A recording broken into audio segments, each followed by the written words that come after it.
Good morning to you once again. You are looking live over the Falls River, courtesy of Our Lady of the Lake Sky 9, and we're seeing a few more clouds start to roll in. So we've got a mixture of sun and clouds, 38 degrees. Luckily, for the most part, the winds have been shut down, but when there's even a little bit of a breeze, that's going to make it feel about 4, maybe 5 degrees colder than that. Only made it up to a high of 50 yesterday, almost 15 degrees below where we should be this time of year, and the morning low, 28 degrees. Second day in a row that we got down to the 20s. Neither one of them were record lows. So after this freezing start, it looks like we're finally going to have not only warmer days ahead, but actually some warmer nights as well if you're tired of the cold weather. And then a few rain chances start to come in, mainly Wednesday, Thursday, and hopefully we'll be looking better for the weekend. Clouds starting to roll in, so again, we'll have a mixture of sun and clouds the next couple of hours. Then we'll become mostly cloudy to overcast because there is thicker cloud cover back to the west, all of that heading our way, but not that much in the way of rain. And our rain chances for tomorrow, by the way, are nothing spectacular. But you can see that dry, stable air working its way out of here.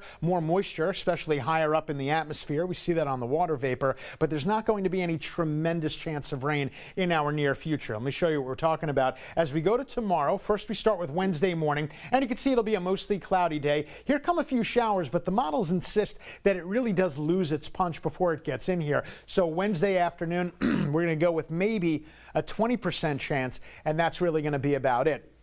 Then as we go a little bit deeper into the forecast, going to Thursday, there will be a better chance. First, we start with the warm front, and that's going to really help warm things up. We'll be in the upper 70s during the day on Thursday. And then here comes the cold front on Thursday afternoon going into Thursday night to sweep everything out of here. That bodes well for the weekend. But did you notice there was never any huge rain amounts here? And it really does look like the rain amounts over the next few days will be held in check. The moisture meter shows that we do see the dew points go up significantly on Thursday. That makes sense because right now that is our relatively higher chance of rain, and then we drop back off. So there's the cold front Thursday knocking us back down, and that's going to make things look nice, but we'll have another cool down. No significant cool down like the one we've seen over the past few days. There's the rain or the lack thereof. Over the next 7 days, whatever we get is only going to total to a trace and maybe less than 1/10 of an inch, so really not that much. No chance of rain for today. We're becoming mostly cloudy, and we'll call the high 60 degrees. Then for tonight, it's a significant improvement.